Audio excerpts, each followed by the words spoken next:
सभी को मेरा नमस्कार। परफेक्ट स्टडी जोन में आप सभी का बहुत स्वागत है।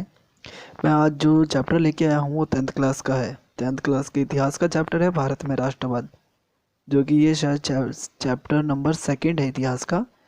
तो सबसे पहले मैं आपको थोड़ा सा इसके बारे में बता देता हूँ कि राष्ट्रवाद का मतलब क्या होता है और भारत में किस तरीके से फैला, उसके बारे में जानकारी दे देता हूँ।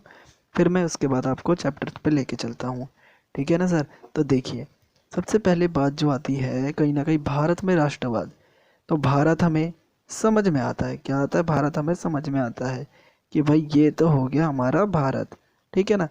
लेकिन भारत में तो कहाँ पे, भारत में राष्ट्रवाद का मतलब क्या होता है? राष्ट्रवाद का मतलब क्या होता है? तो मैं आपको एक नॉर्मल से लैंग्वेज में बताऊं तो राष्ट्र के प्रति बदलाव, राष्ट्र के प्रति बदलाव एक नॉर्मल वे में बताता हूँ, लाइक छोटी सी भाषा में। तो राष्ट्र के प्रति बदलाव और राष्ट्र को पूरी तरीके से नियमों के आदर्शों पे बनाए रखने का जो एक कहीं ना कहीं रोल होता है वो राष्ट्रवाद के तहत ही निकल के आता है। ये डेफिनेशन नहीं है, ये एक समझाने का वे है थोड़ा सा, जिससे चीज़ों को इजी तरीके से करके बताया गया हो। ठीक है, तो नेक्स्ट जो, यानी कि मैं टोटली बताता हूँ आपको राष्ट्रवाद का मतलब क्या है। कि राष्ट्र के प्रति निष्ठा, किसकी बात की गई है? निष्ठा। उसकी प्रगति, किसकी बात की गई है? प्रगति। प्रगति मतलब पता है ना, प्रोग्रेस। और उसके प्रति सभी नियम, नियम यानी कि रूल, आदर्शों को बनाए रखने का सिद्धांत राष्ट्रवाद कहलाता है।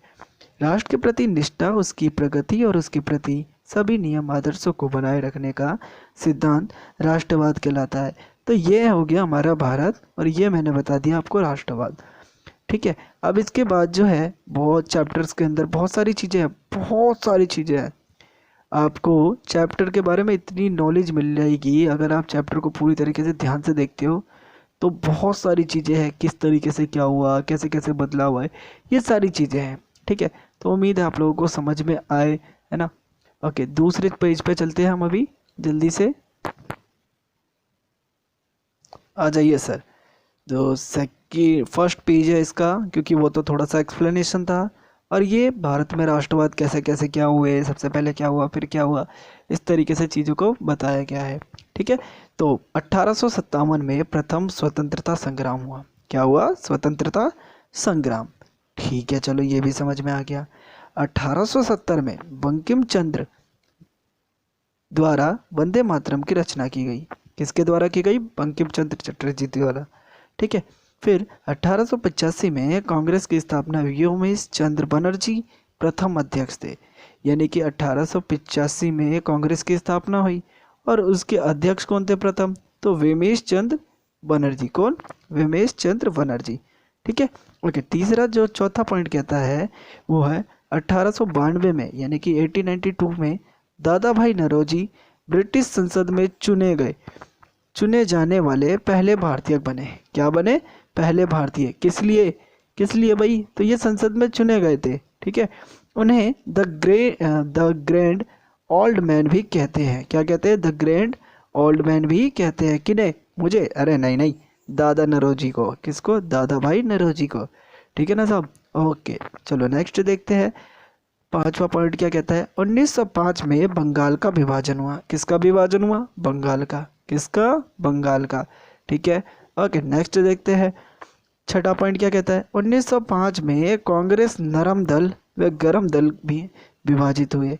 कांग्रेस में 1905 में कांग्रेस नरम दल व गरम दल में विभाजित हुई। ठीक है, सातवां पॉइंट क्या कहता है? 1905 में रविंद्रनाथ टैगोर ने भारत माता का चित्र बनाया। किसने बनाया? अविंद्र माता, सॉरी गलती हो गई, सॉरी माफ़ करना। 1905 में अविंद्रनाथ टैगोर जी ने किसकी चित्र बनाई? भारत माता की चित्र बनाई। ठीक है, क्या होगा समझ में लगभग। 1906 में शौकत अली व मोहम्मद अली द्वारा मुस्लिम लीग की स्थापना की गई।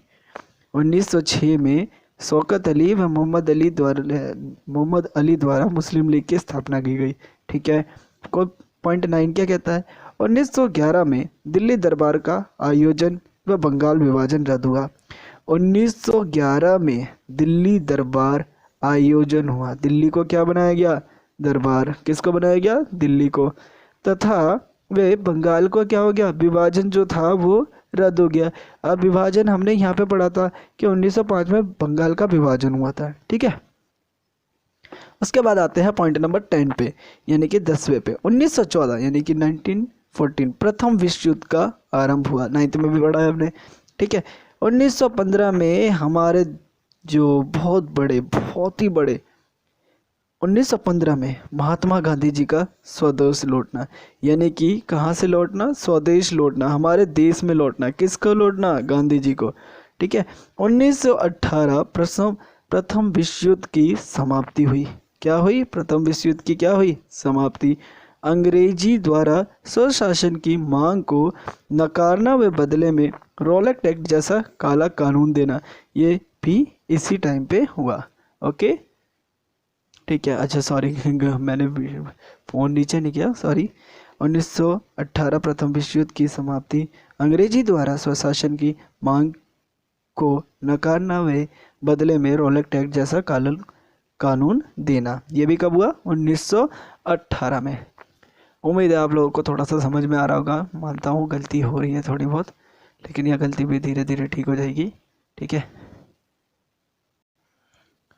चलिए सर, 13वां पॉइंट क्या कहता है? 1919 जलियांवाला बाग हत्याकांड व असहयोग आंदोलन की शुरुआत हुई।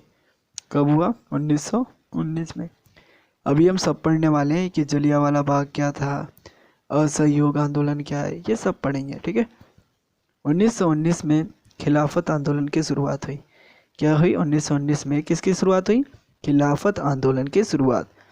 1922 में चौरी चौरा में हुई हिंसक घटना के बाद असहयोग आंदोलन की वापसी हुई। किसकी वापसी हुई? असहयोग आंदोलन की। 9 अगस्त 1925 को काकोरी में क्रांतिकारियों ने अंग्रेजी खजाना ले जा रही ट्रेन लूट ली थी। कब लूटी थी? 9 अगस्त 1925 को, ठीक है। 1927 में साइमन कमीशन भारत आया, जिसका विरोध करते हुए लाला लाजपत राय की मृत्यु हो गई थी। कब हुई थी? 1927 को, ठीक है सर। ओके, नेक्स्ट देखते हैं जल्दी से। 8 अप्रैल, कौन से अप्रैल में? 8 अप्रैल 1929 में भगत सिंह व बटुकेश्वर दत्त ने असेंबली पर बम फेंका गया था। क्या फेंका गया था? बम फेंका गया था। किसने फेंका था? भगत सिंह जी ने और बटुकेश्वर जी ने, ठीक है। 1930 गांधी जी ने सविनय अवज्ञा आंदोलन आरंभ किया। क्या किया? सविनय अवज्ञा आंदोलन, ठीक है। 23 मार्च 1931 का भगत सिंह, राजगुरु व सुखदेव को फांसी दे दी गई थी। कब दे दी गई थी? 23 मार्च 1931 को, ठीक है। 1931 में ही गांधी इरविन समझौता व सविनय अवज्ञा आंदोलन की समाप्ति भी हुई थी। कब हुई थी? 1931 में ही, ठीक है। 1932 में गांधी व अंबेडकर के मध्य पूना पैक्ट हुआ था। क्या हुआ था? पूना पैक्ट। आप बिल्कुल भी टेंशन ना लें, ये क्या होता है, ये क्या होता है, ये हम सब आपको बताने वाले हैं, ठीक है। लेकिन वो हो सकता है कि वीडियो नंबर 2 में आए वो, ठीक है। ओके, इसके बाद क्या है मैं आपको बता देता हूँ जल्दी से, क्योंकि काफ़ी बड़ा है ये जी। तो हम लोग पेज नंबर 2 पे आ चुके हैं। 1933 में रहमत चौधरी ने सर्वप्रथम पाकिस्तान की मांग की थी। किसने की थी? रहमत चौधरी जी ने, ठीक है। 1935 में भारत शासन अधिनियम व प्रांतीय सरकारों का गठन हुआ था। कब हुआ था? 1935 में। 1939 में द्वितीय विश्व युद्ध का प्रारंभ हुआ, ठीक है। 1942 भारत छोड़ो आंदोलन की शुरुआत गांधी जी ने करो व मरो की मांग की थी। कब की थी? 1942 में। किसने की थी? गांधी जी ने। किस नाम से? भारत छोड़ो आंदोलन के नाम से। 1945 अमेरिका का जापान पर परमाणु हमला व द्वितीय विश्व युद्ध की समाप्ति। कब हुई है? 1945 में। 15 अगस्त 1947 को भारत को स्वतंत्रता मिली, ठीक है। अब जस्ट इसी के बाद है सत्याग्रह। क्या? सत्याग्रह, ठीक है। तो बताता हूँ आपको जल्दी से, सत्याग्रह किसे कहते हैं। महात्मा गांधी जनवरी 1915 में भारत लौटे, ठीक है। इससे पहले वे दक्षिण अफ्रीका में थे। कहाँ थे? दक्षिण अफ्रीका में। उन्होंने एक नए तरह के जन आंदोलन के रास्ते पर चलते हुए वहाँ की नस्ल भेदी सरकार से सफलतापूर्वक लोहा लिया था। ठीक है, आपको पता होगा, जहाँ तक मेरे को आइडिया है कि जिस बच्चे ने 9th के अंदर पढ़ा होगा कि वो साउथ अफ्रीका में किस तरीके की घटना घटी थी, जिसके अंदर हमारे महात्मा गांधी जी भी थे और नेल्सन मंडेला का तो बहुत बड़ा सहयोग है साउथ अफ्रीका को अभी भी मतलब स्वतंत्र बनाने का। ठीक है, तो इस पद्धति को वे सत्याग्रह कहते हैं। क्या कहते हैं? इस पद्धति को क्या कहते हैं? सत्याग्रह कहते हैं। ठीक है, तो दोस्त जितना भी समझ में आया अच्छी बात है, नहीं समझ में आता है, अगर नहीं कुछ गलती हो गई होगी तो प्लीज़ आप मेरे को कमेंट सेक्शन में करके बता सकते हैं कि कुछ पॉइंट ऐसे हुए होंगे जो मेरे से अगर बाय द मिस्टेक गलत हो गया होगा या किसी वजह से गलत हो गया होगा, तो आप प्लीज़ मुझे कमेंट सेक्शन में बता सकते हैं। हालांकि वीडियो अभी पूरी नहीं हुई है, पेज नंबर 2 पे पहुँचे हम। ये वीडियो फर्स्ट है, इसके आगे वीडियो सेकंड, वीडियो थर्ड आपको जल्द ही मिल जाएगी। ओके, धन्यवाद।